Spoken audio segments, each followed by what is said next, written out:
Hey guys, this is OddOneGaming. This is going to be another Dragonheir Selling Gods video. In today's video, we're gonna be looking at the newest edition that will be coming tomorrow in Season 3, and that's gonna be the Familiars. And they are kind of like a replacement to what we used to have on the island buffs. They're sort of like a pet that also brings quite a few cool mechanics as a part of the game, right? You're gonna see over here that there's not gonna be any more of those buffs in the war room. There's gonna be familiars instead, so I guess let's see what they are all about.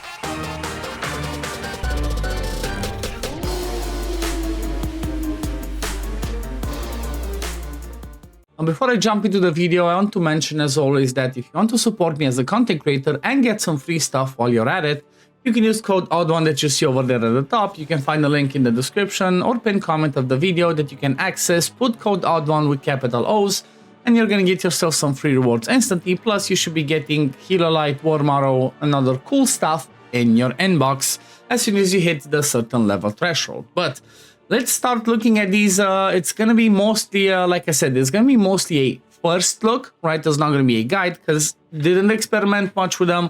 We're gonna check more during the season. However, what they're all about is kind of like they're sort of like companions. They also bring some cool stuff into the game. Now we're gonna start off by looking at, how to get them, how to upgrade them and whatnot, first of all in the island.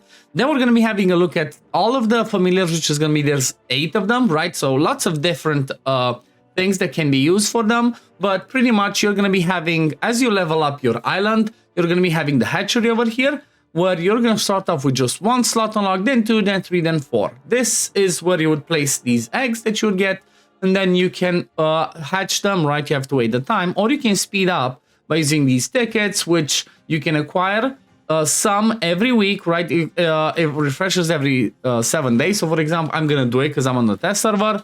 If you do this, let's say I go and speed this one up. It uses 104 of them, and voila. Then once you click obtain, you're going to get yourself a familiar, right? Depending on the rarity of the egg. So obviously I had the mythic egg, that's what I got. Then if you have more eggs, you click on the plus, go over here, put in, and then, wait the time. Let's see, do I have enough? Okay, don't have quite enough to get the other one, but that's how you do them. Now, the way that you can acquire them is kind of like several ways. So first of all, in the dispatch center, they added kind of like a chance to drop for any of the dispatches. If you're gonna try to go for the Redwood, the Moonlit Diamond, the Shells, or all 3 of them, you're gonna have a chance to get one of these drop, right? So every time you do something, you're gonna have a chance to get those. Then you will also gonna be able to get them from the Shadow Spire, but we're gonna go to the Shadow Spire afterwards. Now let's look at the trading, not the trading post. Actually, do we have them in the trading post? No, I thought they were gonna introduce them. Let me try and do a refresh. Okay, so you cannot purchase them from the trading post. This one seems like it stayed the same, but in the war room is where you would upgrade them. So first of all, the first level will be unlock the familiar fusion feature. So pretty standard. As soon as you unlock this, you can start playing with them. Then I'm not going to check the one on the right sides and the left sides because they're the same as last season as far as I've seen. But if you're going to look at the middle ground, this one reduces the time for the familiar eggs to hatch. Second one unlocks more slots, right? So as soon as you unlock 4, you can put 4 eggs to hatch at the same time. Then if you go to the next one, increases the attribute bonus provided by familiars to the team for from the base 50% to 70%. So again, a really good buff. Next one increases the attribute even more to 100%, then reduces more of this. And then as we go towards the end, it becomes interesting. Increases the maximum number of familiar talents active in battle from 4 to 6. I'm going to show you that once we get to familiars, but this one's really cool. Then the next buff is going to be, again, reducing time even more. Pretty much you're going to get to the point where, lower level ones will be instantly. Then this one increases the probability of obtaining familiar egg during dispatches by 15%, which is going to be a lot. Then this one increases the familiar essence gaining from dismissing them. Then this one says you unlock more slots in the familiar shop, which again is going to be really good. And then the last one reduces mythic familiar egg hatching time by 120 minutes, the maximum, which obviously you want that. So let's go ahead and have a little bit of a look at Fallen Shadow Spire. So this one is kind of like, it has difficulties, sort of like same way as the, as the Vortex has. The higher you go, the more points you get. And by doing fights over here, you're going to get familiar essence, you're going to get a legendary, one of these ones dropped, one of these ones, We're gonna also get ourselves some Essence of Creation and then some Familiar Hatching boost tickets, right? This one, if we go and have a look at what it is, it's pretty much the tower defense. You know what? It's different, and I personally like it, right? I like it that they made something different. They brought back the tower defense part of the game, which was pretty fun. And the reality is, what you need to do in here, just bring as many damage dealers, maybe some control as possible, because the more you kill, obviously the more points you get. And the more points you get, the more the rewards are going to, the more the rewards and the drops that you're gonna get. So this one is the one that replaces, this Shadow Spire is the one that replaces kind of like the, what's it called, the weekly challenges. You know, we used to have the dragons, the 3 dragons, and then we also had the Sylvester boss, so that's what's replaced. Now keep in mind that these are limited, so be careful with this. So the Sunlight Shadow Cascade, you get generate 1 every single day for a maximum of 4, right? Once you hit 4, you're not going to be generating them. So I would suggest that maybe this is something you don't farm day 1, wait till day 3 or 4 when your account and your heroes are as developed as possible, so you can push as high as possible. Definitely worth keeping in mind, plus you can now buy them from what I've seen. But this is one. Then if we go ahead and have a look at the shop, I guess, the Familiar shop is going to be giving us, you know, some more of these tickets. You can get these rarities, then the legendary ones. Then you can also get some of these ones. This is kind of like interesting, right? It's domestication standard option chest. Select one of the following legendary familiar talents to receive. You can replace any talent of the selected familiar with this one, right? So you can select whichever talent. You can try and kind of like work around and build your perfect familiar. This is the same thing over here. Obviously, we would try to go for the highest one, and then we can purchase one of the mythic familiar eggs every single week. But let's have a look at them, right? Let's have a look at them. I guess the easiest way for me to look and show you them is to go in the gallery, because they appear. We see now we have the gallery for heroes separate to the gallery from familiar. So there's 8 of them. I'm just going to be looking at every single one of them a little bit to see what they do. They're pretty much different rarities: mythic, legendary, epic. Obviously, the higher rarity, the more things, or the more different things they do with their skills. So I guess let's start off with the first one, the Saber Winger. What does he do?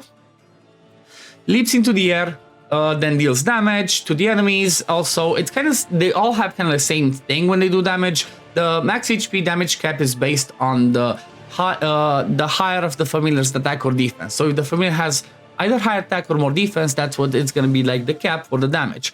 And also what this one does is heals the ally with the lowest current HP by 20% target max HP. If it has defense up, increases additional healing by 10%. So this one seems to be like a really good one to kind of like focus on single target healing. So in places like Venom, this could be really good.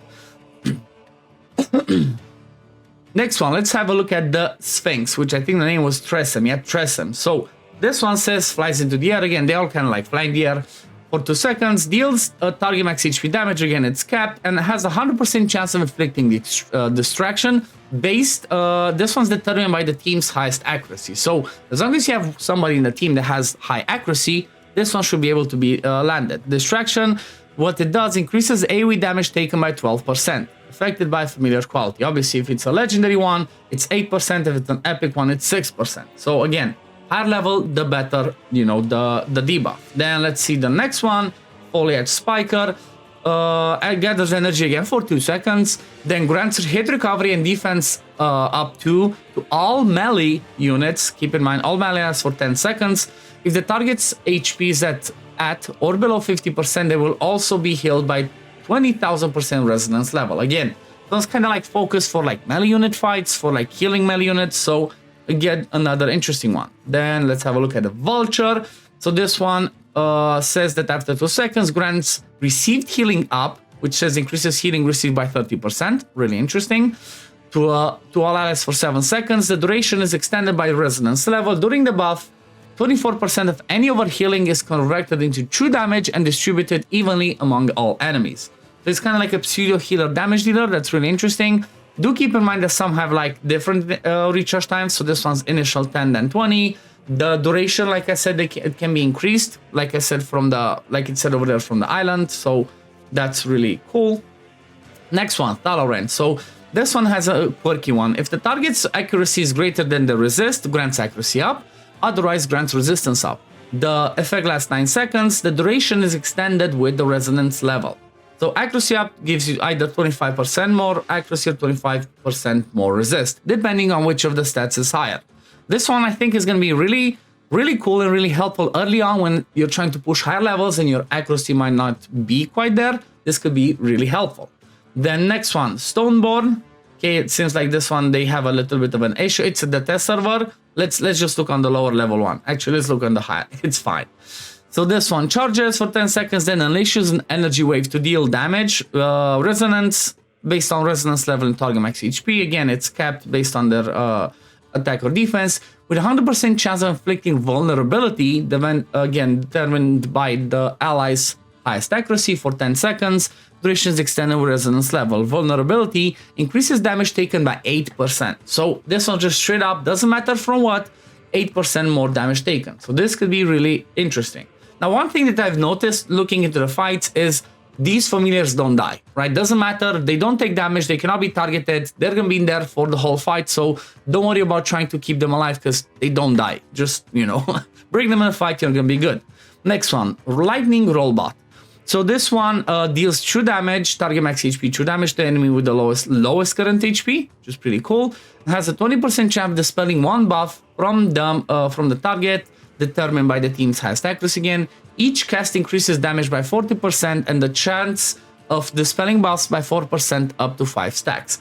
So this one goes up to 40% chance to dispel a buff, and then the damage is increased by what? So increases cast damage by 40%, the chance of dispelling by 4% to 5 stacks. So this one goes to maybe like 10-12%, something like that if I understand it. And it's kind of like this one, you can cast it a little bit more often. This one's quirky and more situational. It's not reliable enough to be a debuff buff removal though, but maybe for endgame I feel like this might have an interesting use.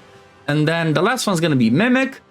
What the Mimic does is has a 100% chance of inflicting recharge speed penalty on the enemy with the highest attack for 10 seconds. If the target has attack penalty too, this effect is replaced with enhanced recharge down. That's really interesting because this one reduces by 60%. So it sounds really powerful, I think, especially for stuff like Arena. But it's really interesting, right? They all bring some different quirky stuff. And the cool thing about them is the fact that, it's 8 different ones there's going to be lots of testing that we can do, right? Lots of testing, lots of theory crafting. Now, they also have these ones over here, right? Every single one of them is going to have certain slots depending on the level. Epic has 3 talent slots, Legendary is 4, and then Mythic has 6. Again, the 6 ones you unlock from the island, but let's see what these extra talents are. So, first one, at the start of battle applies Curse to both allies and enemies for 20 seconds. Reduces healing received by 30%. It's quirky and I'm not sure you want to really use it. Next one is going to be the Smite chest, right? When an ally defeats an enemy, they gain a permanent 6% attack up to 3 stacks. So this one's maybe good for like wave-based content, goblin, stuff like that, or maybe even the Fallen Spire. Definitely worth keeping in mind. Enlightenment damage reduction boost reduces enlightenment damage taken by allies by 10%. Another really interesting one. Reduces crit damage taken by allies by 10%. When an ally hero is resurrected, they restore an additional 10% ultimate energy. That sounds interesting in areas where you might want to revive. I feel like you would rely on reviving and stuff like that more in Arena. Then this one, when an ally hero dies, heals all allies for 10% target max HP. I'm not sure whether you would want an ally to die, so I'm not sure whether you would use this talent. Increases duration of Charmed inflicted by allies by 2 seconds. This is extremely situational because there's not too many heroes in the game that do Charm. Next one, ally shield granted plus 10%. This is going to be amazing on people like Felocia or even Aladia that comes this season. Ally healing granted increases by 10%. Amazing for all healers. Interesting. Reduces AoE damage taken by allies by 8%. This is going to be good, honestly, most areas of the game because most of the bosses do AoE damage. So this is going to be really good for damage mitigation, especially for Temporal Vortex. Next one, when a friendly summoned unit vanishes or dies, heals the ally with the lowest HP for 3%. So this is more like summoners focused. Increases allies enlightenment by 20. Pretty interesting. Increases ally resist by 30. Increases ally accuracy by 20. Increases crit damage by 10%, increases crit rate by 4%. When familiar has the defense bonus, this attribute is increased by 30%. Okay, Next one, attack boost. When familiar has the attack bonus, this attribute is increased by 30%. When the familiar has HP, and you know, pretty similar. And the last one, after an ally uses an ultimate skill, heals the ally for 5% targets max HP. This one sounds extremely powerful. I feel like this is gonna be one of the best ones to have because a straight up 5% target max HP heal every time they don't ultimate sounds really powerful. But they're pretty quirky. Like I said, all of these, they pretty much look standard. Now, the way that the wood familiars would work is, you know, you gather them and the talents are based on kind of like, you know, the fusions. You start off with one. Let me just, you know, mix one. Let's start and do the vulture. Let's try and mix with the other mythic one, for example. It says over here, number of talents, you can get between 1 and 3. Defense attack, it shows you the stats. And then the chance is going to be 100% to be a mythic one. And let's see, is it going to improve to 3 of them or not? There we go. And so it went to 2 talents on the vulture. So pretty much I think the one that you choose from the left is going to be the ones that you keep. Now you can keep the result, right? Which it says over here. This is another interesting one. Increases the familiar's haste by 60. That's kind of like will make it do the cast more often. If you discard the result, for example, you're going to lose that unit. Definitely keep in mind, right? You discard, you lose that unit, and you're just going to keep the previous one. But we're going to look more into this. I'm really excited about them because, again, this is going to pretty much change the game up, as it's going to give us a ton of things to test out to see what's going to be best. It's going to be really fun, and definitely it's a lot better than those buffs. Those buffs from the Aligned were useful last season, but this one, giving us 8 familiars, is going to make it a lot more exciting. But we're going to leave it at this for today. Thank you for watching. As always, if you do enjoy my content, don't forget to like the video, subscribe to the channel to see when I upload next, and I guess I'm going to see you on the next one. Peace, love, take care, everyone. Bye, guys.